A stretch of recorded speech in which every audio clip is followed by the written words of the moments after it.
There is no peace in a man who bows to madness, no honor in the one who calls poison his wine, drinks it slowly, and whispers the word love as it kills him. The modern man is not destroyed by war, famine, or fire. He is destroyed by a smile, a kiss, a soft voice that wraps around his spine like a snake and teaches him to enjoy the constriction. And no one weeps for him, because he agreed to die quietly. Marcus Aurelius never begged. He ruled.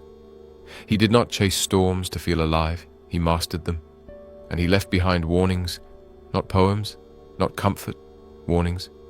You have power over your mind, he wrote, not outside events. But today's man has surrendered both. He lets a woman become the storm, the event, the god of his every emotional state. And worse, he thinks this is romance. So listen now, and listen like your future depends on it, because it does. There are 10 behaviors no man should ever tolerate from a woman, not because you're afraid of being alone, not because you're afraid of losing her, but because you refuse to lose yourself. And if you let these behaviors go unchecked, you are not a man in love.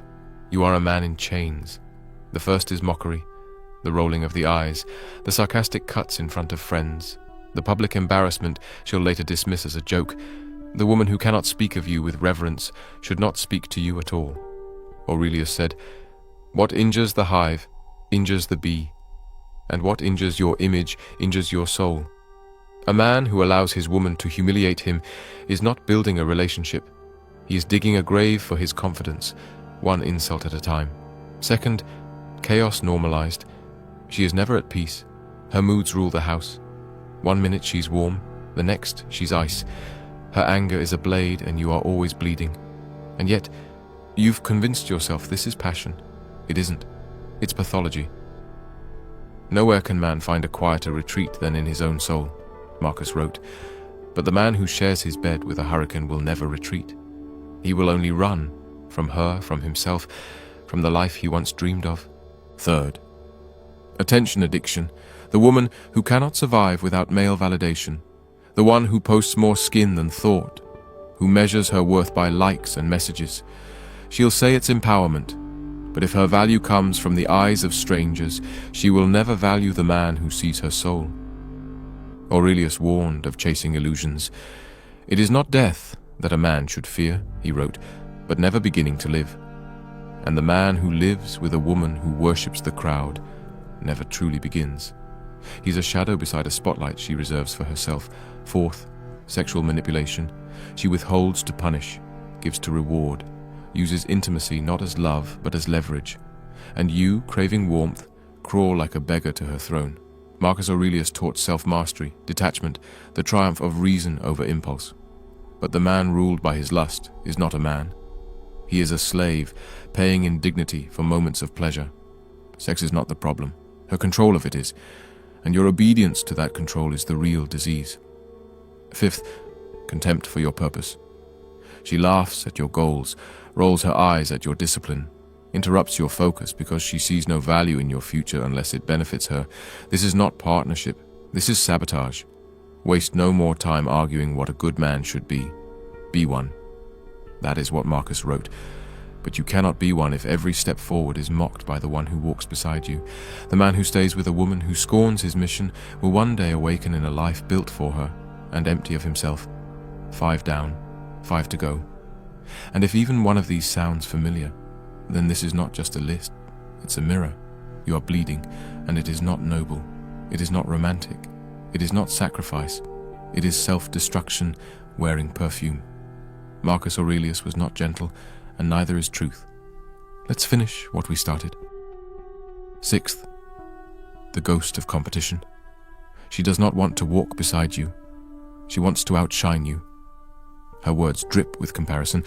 Her victories must be louder than yours. Her success, her income, her followers, her status, they are not shared. They are weapons. And slowly, the man becomes a silhouette in his own home. Marcus Aurelius warned, ambition means tying your well-being to what other people say or do. And yet here she is, tying her value to outperforming the one who should be her protector, not her opponent. You are not her man, you are her mirror, and she will only love you when you reflect her superiority. Seventh, emotional manipulation disguised as trauma. Every mistake is excused by her past. Every act of coldness, every cruel word, every betrayal, explained by something she claims to be healing from. You are no longer a partner. You are her therapist, her punching bag, her confessional. She sins and you repent. And the more broken she claims to be, the more guilty you feel for needing love from her. Marcus said, "The best revenge is not to be like your enemy." But this is not revenge. This is corruption. She is not healing. She is hijacking your empathy. And if you confuse your role as a man with that of a redeemer, you will be crucified by a woman who never intended to change. Eighth, entitlement without accountability. She expects more from you than she gives. She demands royalty, gives peasantry, and still insists she's the prize. Her gratitude is extinct. Her criticism is endless. You build and she evaluates. You sacrifice and she demands. You lead and she resists. Not because you lead poorly, but because submission to strength feels like loss to the ego that raised her. Marcus Aurelius would have seen it clearly. So other people hurt me? That's their problem. Their character and actions are not mine.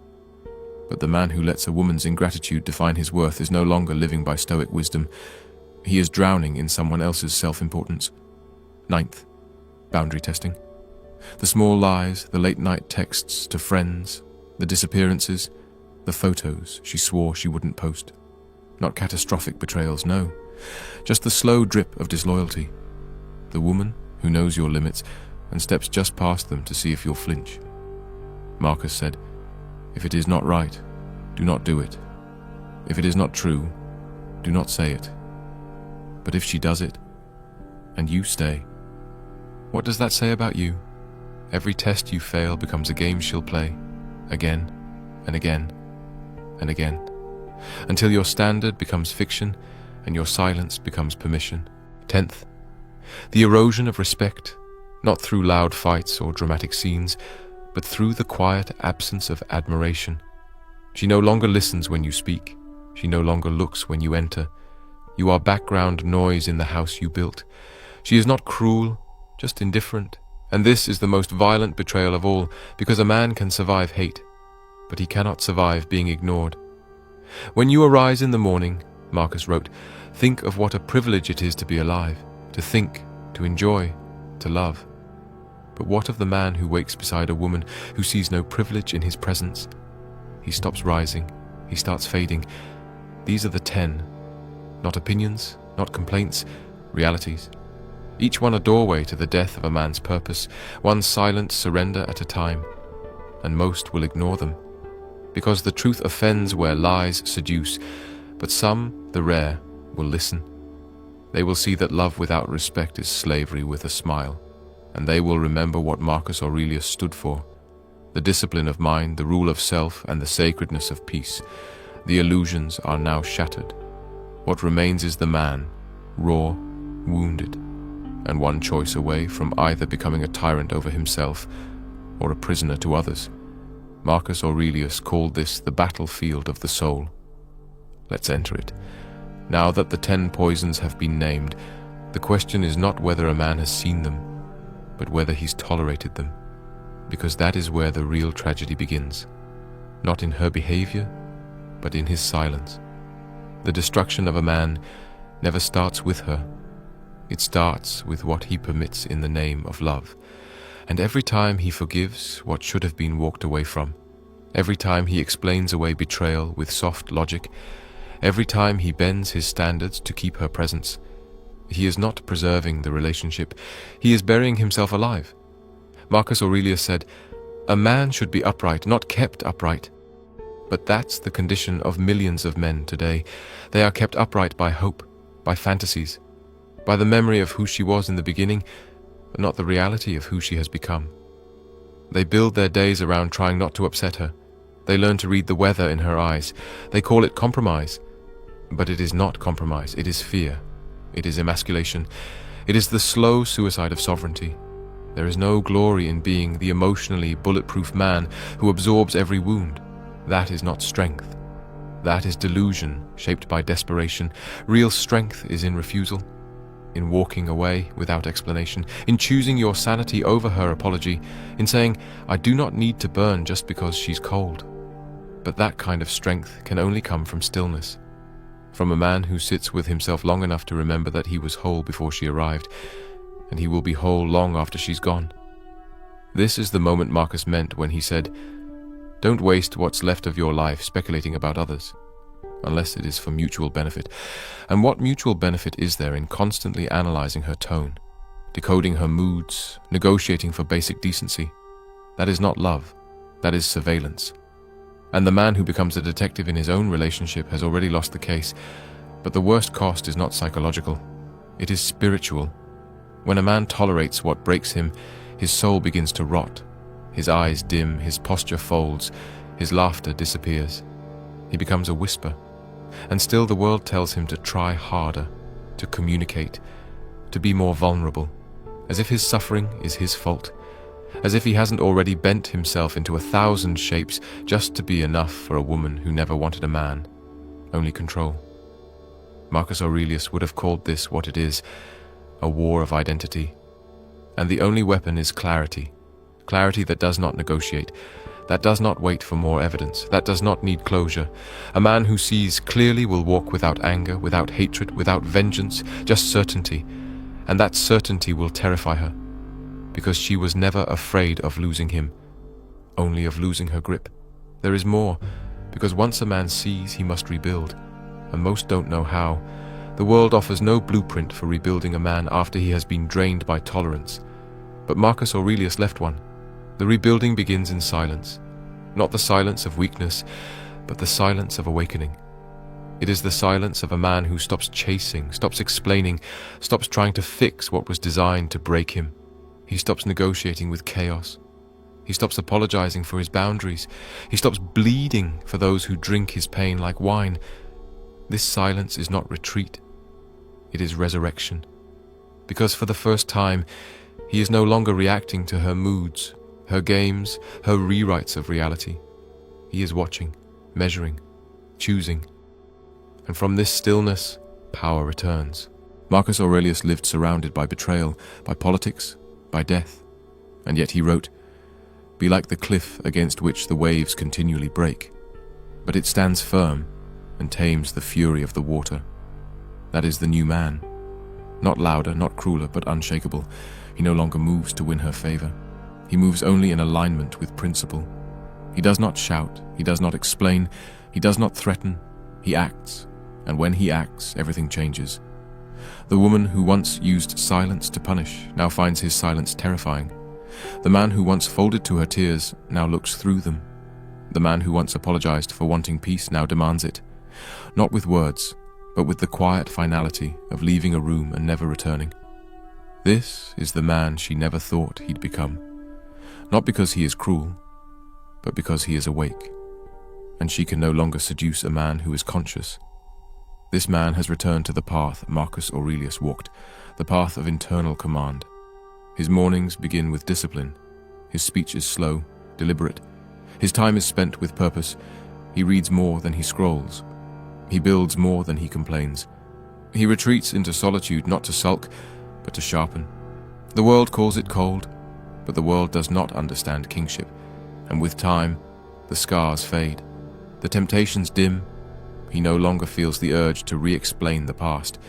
He no longer fantasizes about her return, because he has seen the cost. He has touched the bottom, and once a man has rebuilt himself from ruin, he does not trade that empire to sit in another woman's audience. Marcus Aurelius asked one question every man must write on his mirror. At dawn, when you have trouble getting out of bed, tell yourself, I have to go to work as a human being. That is the work. Not chasing, not pleasing, not arguing, but building and protecting, and returning to the sacred fire of self-mastery that no woman, no matter how beautiful, is worth extinguishing. This is where the wounds become weapons, where clarity becomes law, and where the man either returns to the throne or stays forever lost in the fog. Let us end as Marcus Aurelius would have, with fire, truth, and command. A man who remembers who he is becomes untouchable, not because he dominates others, but because he no longer submits to lies. He has walked through the illusion that love must hurt, that tolerance is strength, that being a good man means accepting every storm she brings. No more. The good man is not the weak man. He is the man who sees clearly and still chooses discipline over desire, distance over dysfunction, peace over performance. And now, he is dangerous, not to women, not to the world, but to the empire of manipulation that once fed on his confusion. Because clarity ruins the game. He no longer argues. He observes. He no longer chases. He chooses. He no longer tolerates what drains him, even if it comes dressed in beauty, memory, or need. Marcus Aurelius did not sit on the throne of Rome begging for approval. He ruled, "The happiness of your life," he said, "depends upon the quality of your thoughts." And so the man now guards his thoughts like a warrior. He lets no woman live rent-free in his mind, no memory control his future, no pain distort his mission. He understands this now, that not all love is good, that some women are architects of chaos, not by accident, but by design, and that to entertain their behavior, to excuse it, to forgive it endlessly, is not mercy. It is masochism, and the world may call him cold, bitter, closed off, but the world does not have to bleed every night in silence. He does, or did. Not anymore. Now he lives by the code of the Stoic, not numb, but sovereign, not hateful, but alert, not reactive, but awake. And should a woman enter his life again, she will feel the weight of his presence. She will sense the boundaries not as walls, but as monuments to a man who refused to break. She will know, this is not a man you play with. This is a man you honor, or leave, because he honors himself. That is the law now. That is the gospel. That is the kingdom rebuilt. And to every man listening, understand this. You were not born to suffer in silence. You were not born to explain yourself into exhaustion. You were not born to tolerate what dishonors your soul. You were born to command yourself, to protect your mind, to guard your fire. And when you do, the world changes. Not because it becomes easier, but because you become immovable. So remember Marcus Aurelius, not as a name, but as a mirror.